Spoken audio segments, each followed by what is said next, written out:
दोस्तों आज इस वीडियो में हम एक एक करके उन सारे स्टेप्स के बारे में बात करेंगे जिनको यूज करके आप अपनी रेगुलर जॉब के साथ साथ एक अच्छी खासी इनकम जनरेट करने वाला साइड बिजनेस भी क्रिएट कर पाओगे। वैसे सिर्फ एक इनकम सोर्स पे डिपेंडेंट रहना ठीक उसी तरह है जैसे बिना किसी इन्वर्टर या ऑल्टरनेट इलेक्ट्रिसिटी सोर्स के किसी घर या ऑफिस में होना। इमेजिन करिए कि लाइट के जाने के बाद क्या होगा, आपके सारे काम रुक जाएंगे, है ना। और एक इनकम सोर्स पे डिपेंडेंट रहना भी कुछ ऐसा ही है, आप कभी भी सिक्योर ही नहीं फील कर पाएंगे। तो चलिए अब उस ब्लूप्रिंट के बारे में बात करते हैं जिसको यूज करके हम अपना साइड बिजनेस क्रिएट करना सीखने वाले हैं। इस ब्लूप्रिंट के 5 फेजेस हैं, जिसमें कि पहले फेज में हम बिजनेस आइडियाज जनरेट करना सीखेंगे और फिर बाकी के फेजेस में बिजनेस के अलग अलग स्टेजेस के बारे में सीखते हुए फाइनली 5th स्टेज में हम इनकम जनरेट करने के बारे में सीखेंगे। और हाँ, एक और बात, आपको इस पूरे प्रोसेस को कंप्लीट करने के लिए ना तो कोई बड़ी टीम चाहिए, ना कोई प्रायर बिजनेस नॉलेज और ना ही कोई बड़ी इन्वेस्टमेंट। बस कुछ चाहिए तो वो है इस पूरे प्रोसेस को फॉलो और एग्जीक्यूट करने वाला माइंडसेट। तो चलिए स्टार्ट करते हैं। पहला फेज है build an Arsenal of ideas. इस फेज में आपको एक आइडियाज की लिस्ट बनानी है एंड एक एक करके वो सारे आइडियाज नोट डाउन करने हैं जो आपके हिसाब से एक अच्छा साइड बिजनेस हो सकते हैं। आपको लिस्ट को 3 सेक्शंस में डिवाइड करना है, skills, hobby and wish list. And फिर स्किल्स के अंदर अपने स्किल से रिलेटेड बिजनेस आइडियाज लिखिए। फॉर एग्जाम्पल, एक एवरेज अकाउंटिंग एंड फाइनेंस की फील्ड में जॉब करने वाला आदमी कुछ इस तरीके से अपनी लिस्ट बना सकता है। स्किल्स में वो लिख सकता है accounting, excel, stock market etcetera. Hobby वाले सेक्शन में वो लिख सकता है photography, reading books etcetera. Wish list वाले सेक्शन में वो लिख सकता है fashion, retail store, food and beverage businesses etcetera. अब मैं इस लिस्ट को थोड़ा एक्सप्लेन करता हूँ। स्किल्स वाले सेक्शन में आपको वो चीजें लिखनी है जो आप अपनी डेली जॉब में करते हो या फिर वो जिन चीजों में आप बहुत कॉन्फिडेंट हो। हॉबी के अंदर सिंपली वो चीजें लिखिए जिन चीजों को आप अपने फ्री टाइम में करना पसंद करते हैं। और विश लिस्ट के अंदर वो सारी चीजें लिखनी है जो आप कभी ना कभी करना चाहते हो सकता है ये करते टाइम आपके पास किसी एक सेक्शन में लिखने के लिए कुछ ज्यादा ना हो, बट घबराइए नहीं, जो भी समझ आए वो लिख दीजिए। अब इस लिस्ट को आपको पोटेंशियल फ्यूचर बिजनेस ऑप्शंस में कन्वर्ट करने की कोशिश करनी है एंड ये डिसाइड करना है कि इन चीजों में से आप फिलहाल कौन से एंड किस टाइप के बिजनेस कर सकते हो। फॉर एग्जाम्पल, पहले वाली लिस्ट के कुछ बिजनेस आइडियाज हो सकते हैं। पहला, एक्सेल ट्रेनिंग इंस्टीट्यूट खोलना या लोगों को ऑनलाइन एक्सेल सिखाना। दूसरा, वेडिंग या फैशन फोटोग्राफी का कोई साइड बिजनेस करना। तीसरा, क्लोथिंग बिजनेस की नॉलेज लेकर एक ऑनलाइन फैशन स्टोर खोल लेना। चौथा, कोई चाइनीज फूड वैन खोल लेना एटसेट्रा। अब इनिशियली जो भी आइडियाज आपने अपने लिए लिखे हैं उन सारे आइडियाज के बारे में एक बार थोड़ा सोचिए एंड विजुलाइज करने की कोशिश करिए कि वो कौन से आइडियाज हैं जिनको आप अपने आप को फ्यूचर में करता हुआ देखकर बहुत एक्साइटेड नहीं फील कर पा रहे, या फिर सिंपली वो आइडियाज जिनके बारे में आपको सोचकर ज्यादा खुशी नहीं हो रही। उन आइडियाज को स्ट्रेट फॉरवर्ड ड्रॉप कर दीजिए। यहाँ पर हमने ऐसा इसलिए किया है क्योंकि एक तो आप अपनी रेगुलर जॉब कर रहे होंगे एंड बचे हुए टाइम को आपको सिर्फ उन्हीं चीजों में इन्वेस्ट करना चाहिए जिसके बारे में आप एक्साइटेड फील कर पाएं, वरना आप कभी भी इतने मोटिवेटेड फील ही नहीं कर पाएंगे कि आप दिन के बचे हुए टाइम को अपने साइड बिजनेस में अच्छे से इन्वेस्ट कर पाएं। अब इन्हीं चीजों को ध्यान में रखते हुए अपने 3 इनिशियल आइडिया शॉर्टलिस्ट कर लें। फेज 2 है सिलेक्ट योर बेस्ट आइडिया।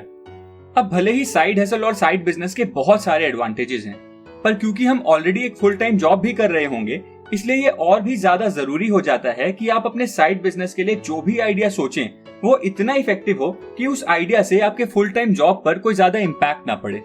इसलिए हम आइडियाज को कंपेयर करने के लिए एक साइड हसल सेलेक्टर यूज करेंगे।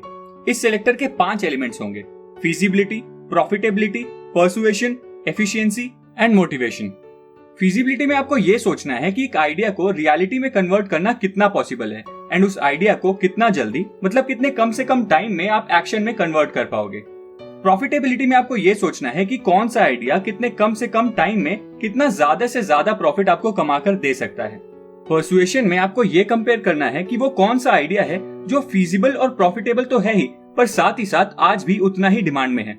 एफिशिएंसी में आपको ये कंपेयर करना है कि उस आइडिया को एग्जीक्यूट करने में कितना टाइम लगेगा एंड वो कौन सा आइडिया है जिसको कम से कम टाइम में एग्जीक्यूट किया जा सकता है। मोटिवेशन में आपको ये सोचना है कि उस आइडिया को एग्जीक्यूट करने के लिए आप कितना ज्यादा एक्साइटेड फील कर पा रहे हैं। अब इन सारे पैरामीटर्स पर उन 3 आइडियाज को रेट करो जो आपने फेज 1 में शॉर्टलिस्ट किए थे।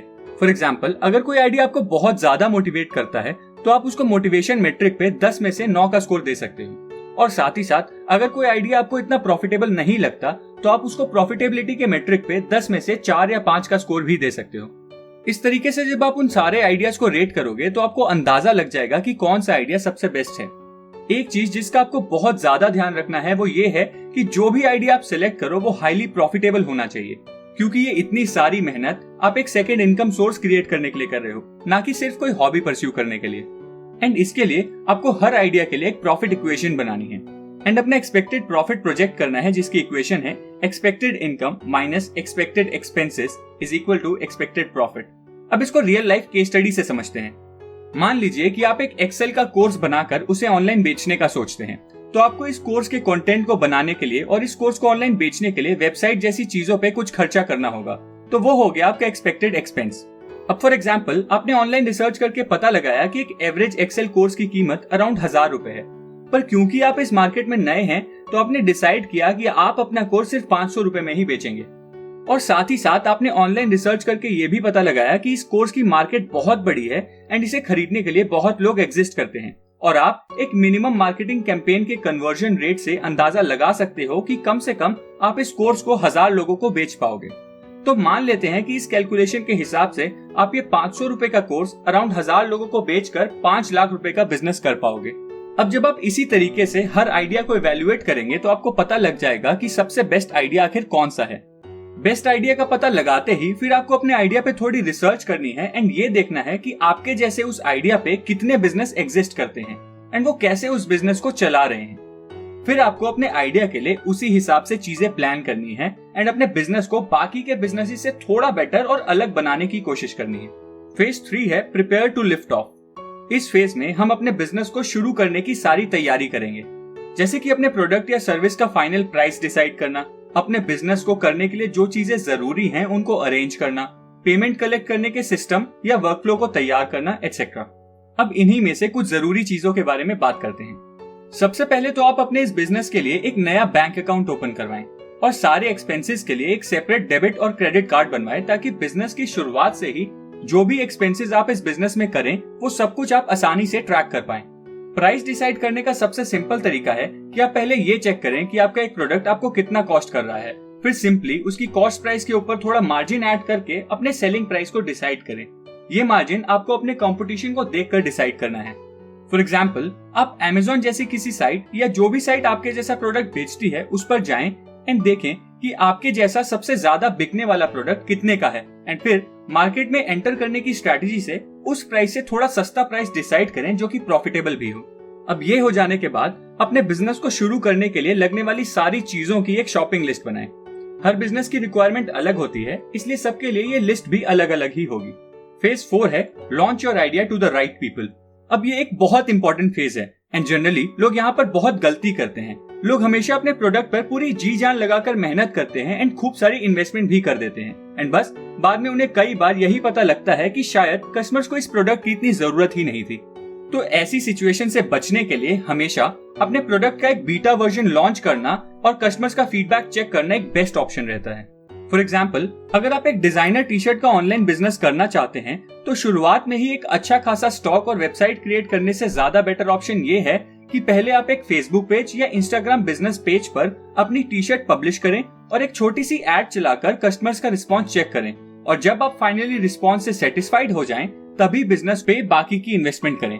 और हाँ, एक और बात, आपको इस बीटा वर्जन को अलग अलग तरीके से लॉन्च करके अपने प्राइस, प्रोडक्ट और प्रमोशन स्ट्रैटेजी को टेस्ट करना है एंड जिस भी कॉम्बिनेशन पे आपको सबसे बेटर रिस्पॉन्स मिले फिर फाइनली आप उसी प्रोडक्ट, प्राइस एंड प्रमोशन के साथ अपना फाइनल प्रोडक्ट बड़े स्केल पर लॉन्च कर दें। फेज 5 है रीग्रुप एंड रीडिफाइन।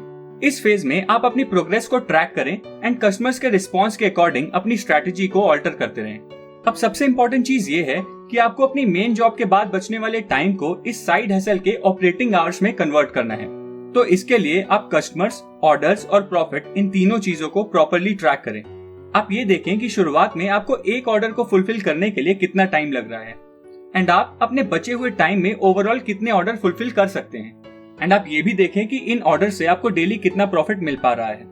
अगर आप अकेले ही अपना टाइम यूटिलाइज करके अपने एक्सपेक्टेड प्रॉफिट को अर्न कर पा रहे हैं तो फिर बस आप इसे कुछ टाइम तक कंटिन्यू करते रहें एंड कस्टमर्स के फीडबैक पर ध्यान देते रहें एंड जो चीजें आपको प्रॉफिटेबल लगे उन्हें कंटिन्यू करें एंड बाकी को सिंपली इग्नोर करें, क्योंकि at the end of the day आप एक सेकंड इनकम सोर्स क्रिएट कर रहे हो और इनकम तभी होगी जब आप प्रॉफिटेबल होंगे। और दोस्तों ये सारी टिप्स मैंने आपको क्रिस गुलिबू की बुक साइड हसल की हेल्प लेकर बताई है। अगर आपको इस बुक को और डिटेल में पढ़ना है तो मैं इस बुक का लिंक नीचे डिस्क्रिप्शन में ऐड कर दूंगा। और अगर आपको ये वीडियो पसंद आई है तो इस चैनल को सब्सक्राइब करें, इस वीडियो को लाइक करें और बेल आइकन दबाएं फ्यूचर वीडियो अपडेट्स के लिए। Thank you.